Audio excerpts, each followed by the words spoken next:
नमस्कार साथियों। ये अपना आज का पहला टॉपिक है मई करंट अफेयर का। इसके अंदर ये पहले 30-40 पर्सन है, ये आप खुद देख लेना।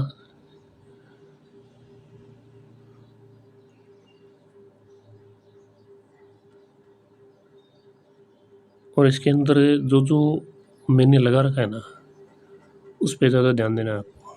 जैसे भारत ने सिंधु जल संधि को किया स्थगित, में ये ध्यान रखना है कि भाई ये सिंधु जल संधि 1960 में हुई थी। इसमें ज़्यादा याद करने वाला कुछ नहीं है। बाद में शिमला समझौता याद रखना है कि भारत पाकिस्तान युद्ध के बीच में कब हुआ था, 1971 में। आपको ये फैक्ट याद रखना है इतना। इसके बाद कि भी सिंधु जल ये समझौता हुआ था, उस टाइम ये प्रधानमंत्री कौन कौन थे, इतना ये याद रखना है आपको।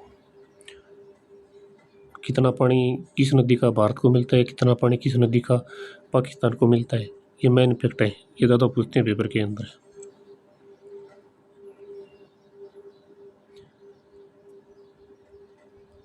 सिंगापुर हवाई अड्डा विश्व के सर्वश्रेष्ठ हवाई अड्डा घोषित किया गया है। ये एक ही फैक्ट आपको याद रखना है इसके अंदर इतना।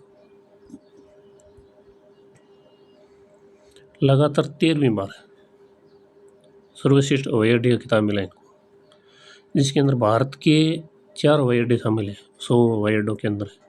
इनका स्थान याद नहीं रखना है आपको, कहीं सिर्फ इनका नाम याद रख लेना आप।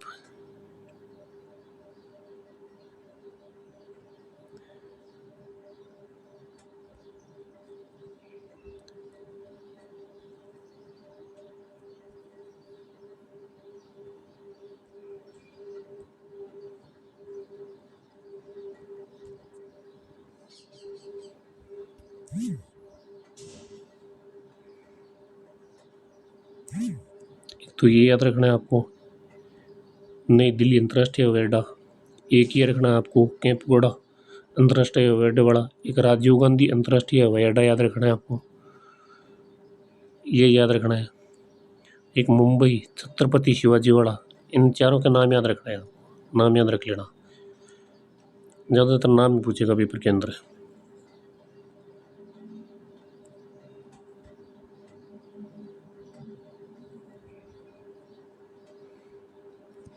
वर्ष 2024 में 10 जो व्यस्तम हवाई अड्डे थे, उसके अंदर एक नंबर पर है अटलांटा अमेरिका का। इसके अंदर ये एक ही फैक्ट याद रखना है आपको। और भारत का है दिल्ली हवाई अड्डा, जो विश्व का सबसे 9वां व्यस्त हवाई अड्डा है। इसके अंदर सिर्फ आपको ये 2 बात याद रखनी है।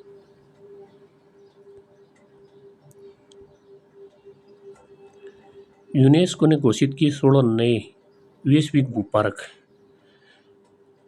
टोटल 219 साइट 229 साइट हो गई है इसके अंदर, बस इतना याद रखना है। इसके अंदर ये पूछेगा अभी यूनेस्को ने कितने नए वैश्विक भूपारक घोषित किए। टोटल 16 घोषित किए हैं अभी हाल फिलहाल के अंदर। फिर इनकी संख्या पूछे तो 229 है। Higher times higher education Asia university ranking 2025, इसके अंदर शीर्ष स्थान चीन की सिंगुआ यूनिवर्सिटी है।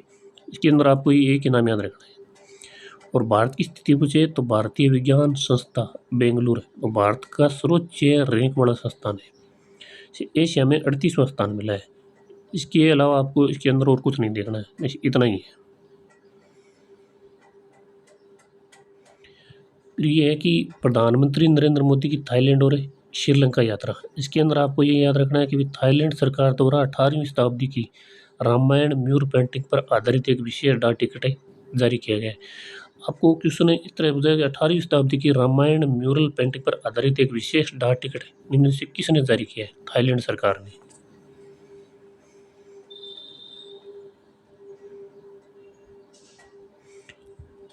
प्रधानमंत्री मोदी को श्रीलंका के सर्वोच्च नागरिक सम्मान मित्र भूषण से नवाजा गया है। बिम्स्टेक शिखर सम्मेलन 2025 हुआ था। आपको इसका स्थान याद रखना है, थाईलैंड की राजधानी बैंकॉक में होता है। ये 6ठा शिखर सम्मेलन है। इसके अंदर बिम्स्टेक के अंदर जो जितने देश हैं ना, बांग्लादेश, भूटान, भारत, म्यांमार, नेपाल, श्रीलंका और थाईलैंड, इन सभी के नाम याद रखने हैं आपको। ऑप्शन के अंदर देखा कि इसके अंतर्गत निम्न में से कौन सा देश शामिल नहीं है या कौन सा देश है। ये बांग्लादेश, भूटान, भारत, म्यांमार, नेपाल, श्रीलंका और थाईलैंड, ये नाम याद रखने हैं आपको। फिर आती है इसकी थीम, समृद्ध, लचीला और खुला बिम्स्टेक। सिर्फ इसके अंदर यही प्रश्न बन रहे हैं, 2 या 3 प्रश्न है बस। सम्मेलन के अंत में बिम्स्टेक की अध्यक्षता थाईलैंड से बांग्लादेश को सौंपी गई है। तो आगे जो बिम्स्टेक सम्मेलन होगा ना, वो बांग्लादेश करेगा।